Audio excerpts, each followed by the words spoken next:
With diverse flora and fauna, magnificent natural landscapes, and an ecological biosphere that supports life, this wondrous planet is our earthly home. From our animal co-inhabitants to the lush rainforests and life-giving soil, we cherish all these as gifts from the Creator.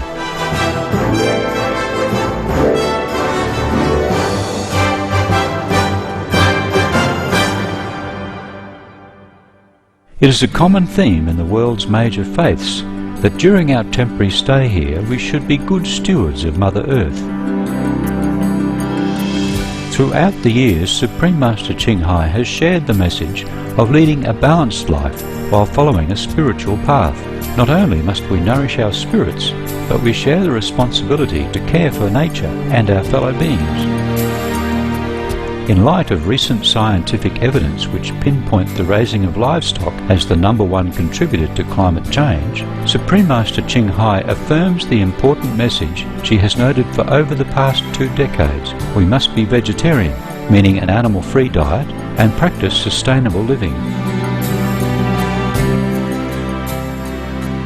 Today we present to you part 2 of our 3-part program titled Charity Begins at Home, a discussion by Supreme Master Ching Hai.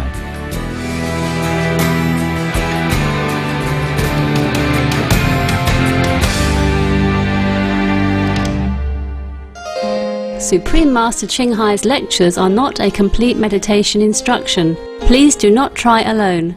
For free of charge guidance, please visit www.godsdirectcontact.org or contact any of our centers near you. I want to make sure you know what you're doing, and then I want to make sure your family is safe, okay? I'm very happy already that you are good people, that you earn your honest living, that you know how to economize, and that you take care of your family well. You teach your children good moral value and conduct. You send them to school. You keep them safe, clothed, fed, and even get them into initiation. I am very grateful already. You are doing excellent already. Anything else you do, it is extra excellence, extra bonus. You see, I don't expect you to do anything else, because I don't know if you can. You see, everyone's situation is different. So we don't push people to do good, even if it's good.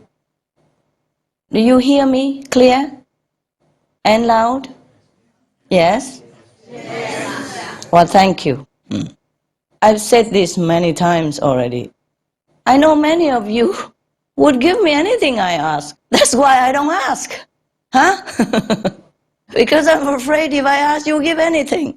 And then what do you live on? How your children survive. I don't want you to be in difficulty. I want you to live a dignified life.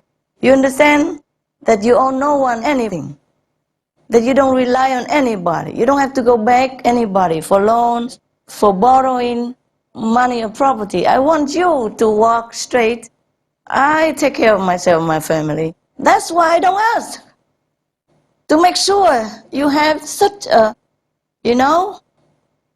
good life, decent living, because you're doing your best already with your family and the society, and I'm very proud of you already. So anything else you do, I'll be more grateful, yes? But not obligation, not obligation, yes? Have you ever heard me saying, you must do it? Huh? You must go do this, you must go do that. Have you ever heard me? No. No, generally, just like the Buddha also teach you, be charitable. It's good for you, but only if you can. Huh? I mean, being good, doing good, there are many ways to do it. It doesn't have to always be money. Huh? Your heart willing, your support, your time, your clap in hand, your gratefulness. That's also charity. Make the people who do good feel good. That is also charity. Give people support, encouragement, and feedback. That's also charity. And give your time, your muscle, your power, do some little thing, support around it. That's also charity. It need not always be money if you don't have money, or if you have just enough for your family. You capiche now, yes? Yeah.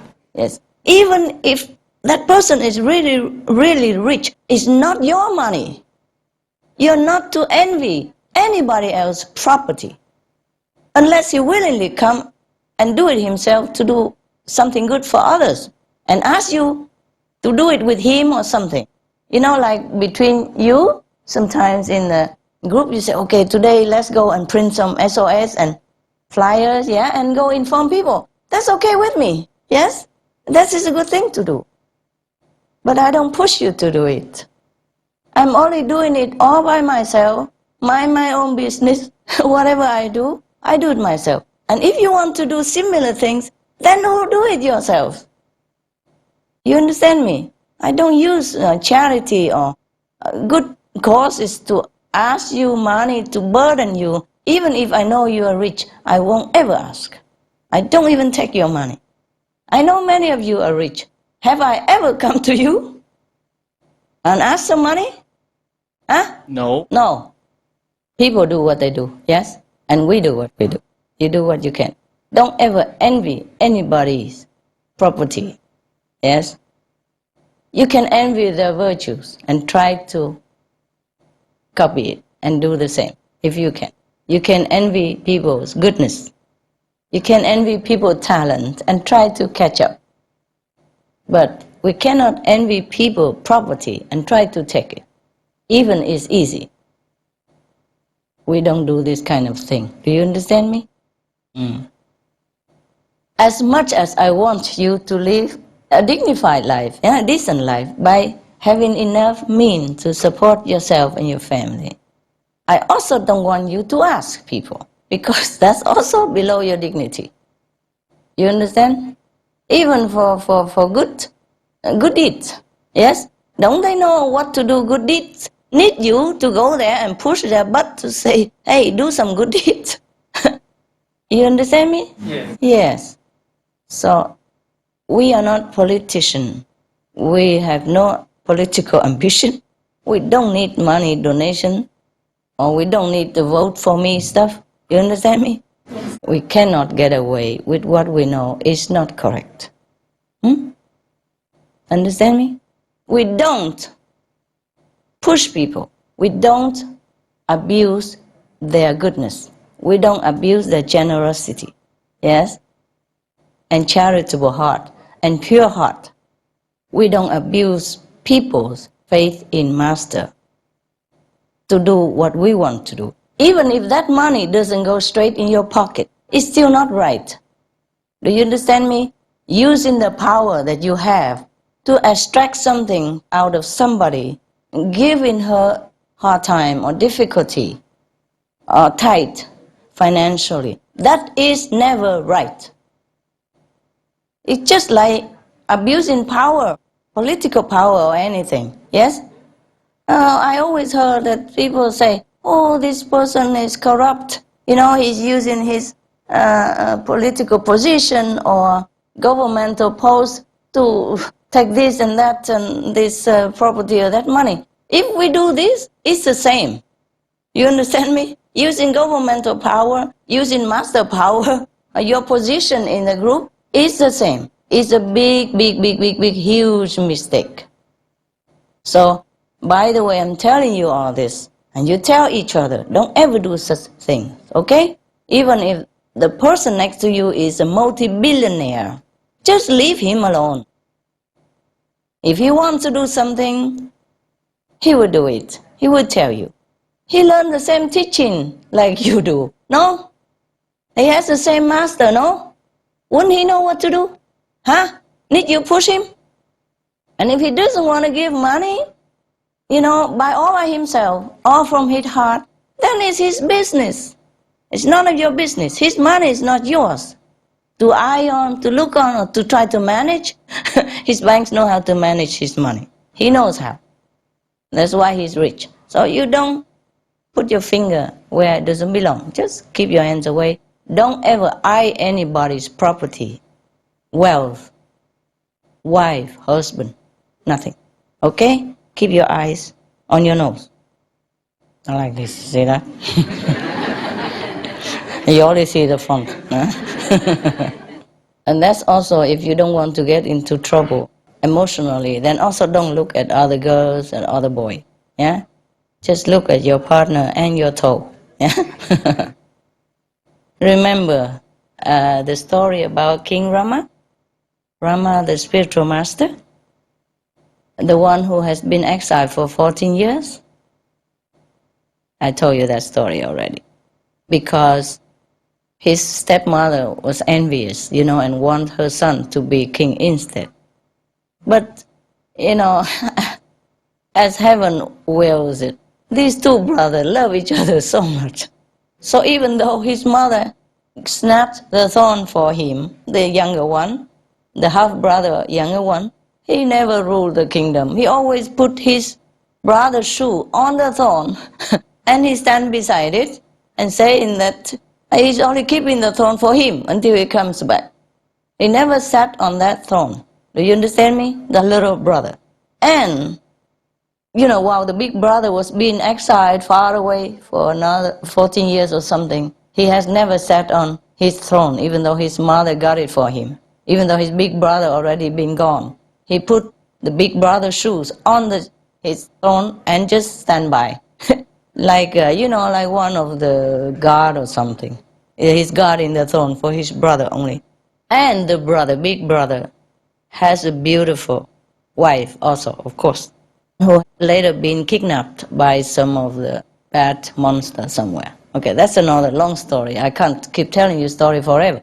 I just tell you the main point is, although the stepmother of Rama was so bad, the son of her was so good that he doesn't even dare to look into his sister-in-law's face. He always look at her feet only. So he never know what she looks like. But when they go and try to look for her, he recognize her by the feet. Do you understand me? Yes. That's how we should behave. So many stories we read, so many examples over millennium. We cannot say that we don't know. Of course, maybe we are not a Buddha, but we know all this. Please keep it, okay? You're Hindu, you know so many stories about Hinduism. If you're Muslim, you know so many clean, upright, saintly Muslim stories. If you're Christian, you know the same. Huh? Don't tell me that I haven't taught you that. I don't mean you do it here, but I'm just saying as an example, so that you know, in case you are tempted to try. It's easy to fall into temptation. It's difficult to resist it. Try to, okay? We all try it, okay? Let's try together to be good, huh? Because we always say, oh, we like the society to be good, we like the government to be clean, transparent. We have to do it also, huh? We can't blame our government, blame anybody for being not clean, not transparent if we are not clean. You understand me? Charity begins at home. Here. Huh? Yes, we do it first before we can expect any neighbors to do it. And we could not even expect. I can't even expect my neighbors or my disciples to do exactly what I do. Nevertheless, I'm still doing what I do. Hoping maybe one day, you will catch up. Or at least, I can tell you that I'm not doing what you're doing. So where are you going? If you say you love me, you go in the same direction, then turn around, don't go there. See what I mean? I'm here and you go in there. It's not correct.